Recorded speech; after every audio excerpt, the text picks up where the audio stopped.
Sefer Shmot, Parshat Yitro, on the commandment not to covet. Parshat Yitro picks up on the Exodus narrative after Israel's escape from enslavement. And it begins with the reunion of Moshe and his father-in-law Yitro, who advises Moshe to set up a system of chiefs so that Moshe no longer has to settle all the people's disputes all on his own. Moshe then receives continued revelation from God, culminating in the giving of the Decalogue, the 10 Commandments. There's much to discuss about the whole of the Sinai experience, but for now, we'll narrow in on the 10 Commandments, which appear twice in the Torah, in our Parsha today and much later in the book of Deuteronomy, with some very small but important differences between the two versions.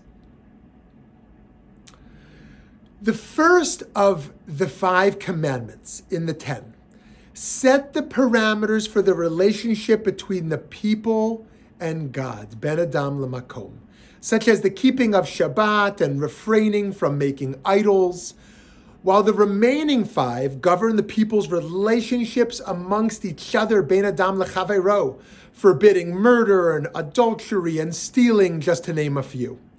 Honoring parents, mitzvah 5, one would think would be in the latter ethical category, rather than in the former purely religious category. But honoring parents is considered by many rabbis as a pathway toward honoring God. The Talmud explains that the 3 partners in birth are God, the mother, and the father. We honor God by honoring all 3 partners in our creation. And so the 5th is part of the first 5, Ben Adam Lamakom.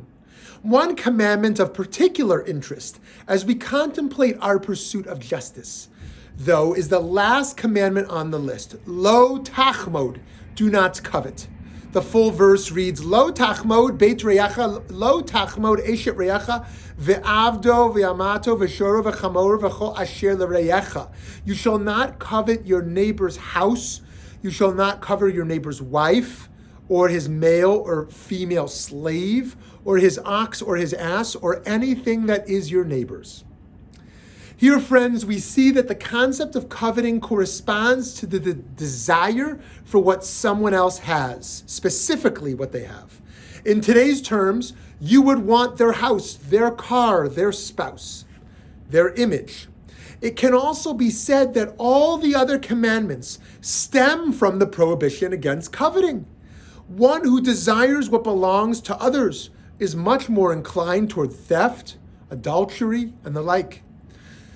Rabbi Nachman of Breslov, the great grandson of the Baal Shem Tov, the Besht, taught, this is the most grievous prohibition included in the Aseret HaDibrot, in the 10 Commandments.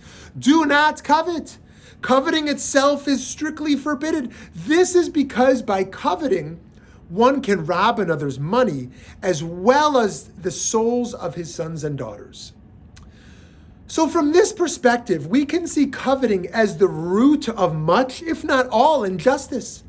Unhealthy desire is what overtakes our better moral judgment so that we succumb to setting aside our principles. If we want to build a just society, we have to figure out how to break from that corrosive mindset that leads to jealousy and ultimately leads to harm. For a start, rather than viewing the you shall not covet mitzvah as being about not doing something, we can recognize that the commandment demands that we have stronger foundations morally. It's not only a lo taseh, what not to do, an aseh, to strengthen our moral foundation. We live in and are implicated in cultivating a culture of constant discontent. Social media tells us we have nothing. We're not good enough, we're not good looking enough, we're not rich enough, we're not popular enough. The experience feels almost designed to make us feel, I'm the loser. Everyone is having fun but me. The result is often our phones become machines for generating covetous behavior. This raises for us the challenge of being exceptionally clear on the values we want to fight for and what parts of our behavior must be discarded as toxic cultural desires. Another way to fight back on a personal level could be to deepen our spiritual practices. We can look to the fourth commandment of the 10. Remember the Sabbath day and keep it holy. And in doing so, internalize that being satisfied by what we already have is not just an obligation, but a gift. Embracing a day where no one and nothing is made instrumental, but everything is as it is without further desires. In secular law, governments legislate behaviors as they should. You can't jaywalk, you must pay your taxes. One of the roles of Torah, however, is to teach us to be concerned with our inner lives, as the inner life contains the root causes of all our external behavior.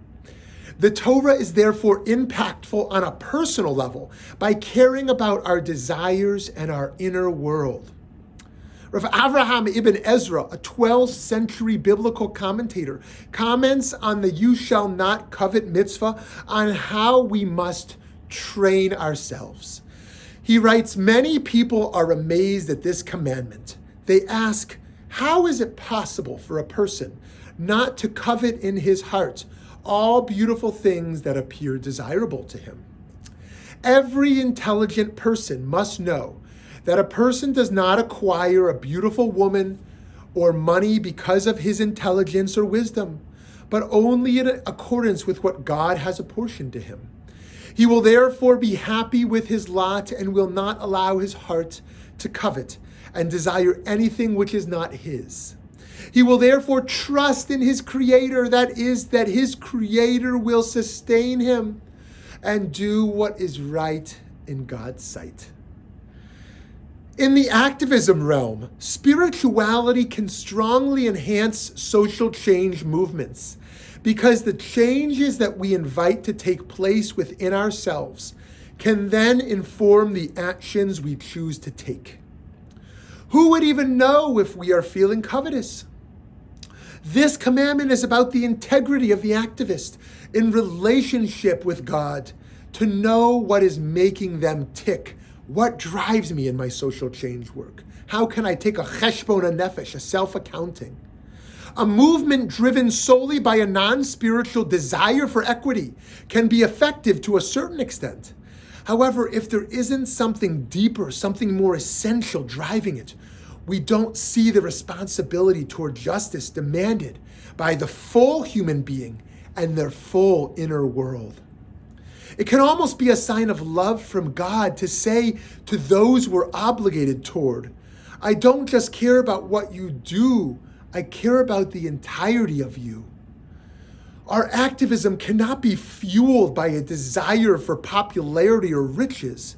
Rather, it must be fueled by a hunger for justice. We need to regularly take a self-accounting and engage in a healthy purification from toxic forces.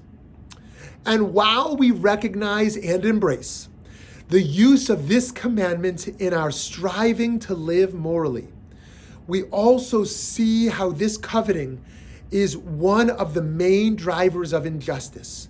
When the wealthiest among us, out of a desire to one-up their rich peers, exploit impoverished workers for the purpose of their own enrichment, coveting can lead to system-wide injustices.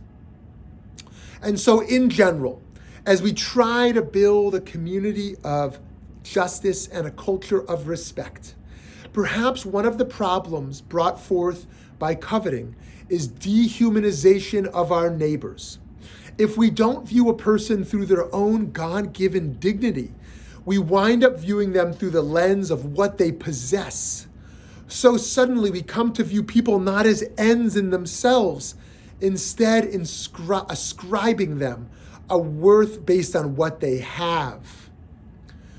By paying extra attention to this 10th commandment of lo tachmod, we can help ensure that a sense of justice permeates both our inner life and outer works of justice. Shabbat Shalom.